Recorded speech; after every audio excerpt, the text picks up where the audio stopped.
Economia. O Vitor Irajá está conosco, vai trazer a reação do mercado. Irajá, tudo bem? Boa tarde. Hoje, depois da super quarta movimentada, com duas decisões muito importantes que mexem com a política monetária.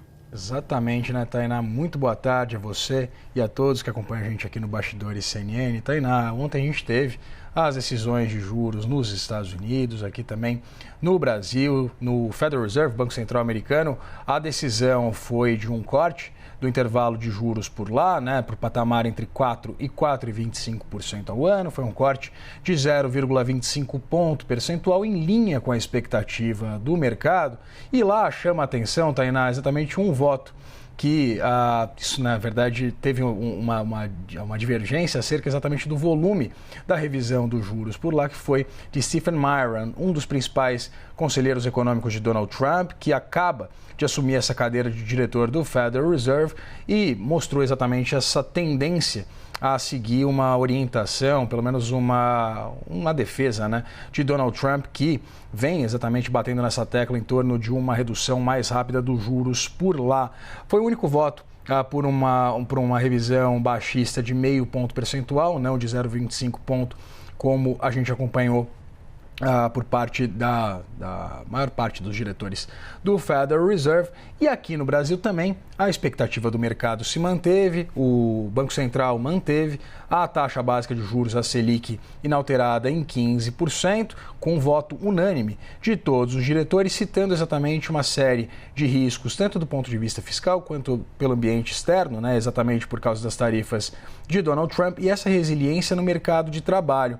E aí é curioso a gente observar, Tainá, exatamente essa resposta dos mercados, até pelo tom bastante duro que o Banco Central brasileiro coloca no seu comunicado, explicando a sua definição do ponto de vista de tendência de política monetária, porque ele não deixa uma porta aberta para que o mercado possa interpretar que um corte de juros está chegando. Apesar da aposta central do mercado continuar sendo de um início da revisão dos juros por aqui, né, o início de um ciclo de corte de juros a partir do mês de janeiro, o Banco Central não deixa isso muito claro para que os investidores não precifiquem essa possibilidade. Lá nos Estados Unidos, por sua vez, a gente teve uma decisão um pouco complicada. O próprio presidente do Federal Reserve, Jerome Powell, ele, logo depois da decisão ser comunicada, né, desse corte de 0,25 pontos ser comunicado, ele dá uma entrevista coletiva, faz um pronunciamento em que ele traz os dados de inflação, né, o dado preferido de inflação para o consumidor lá nos Estados Unidos envolve uma variação positiva de 2,6% no intervalo de 12 meses, a meta de inflação nos Estados Unidos é de 2%, só que por lá, Tainá, o Banco Central também tem a obrigação de manter o mercado de trabalho aquecido.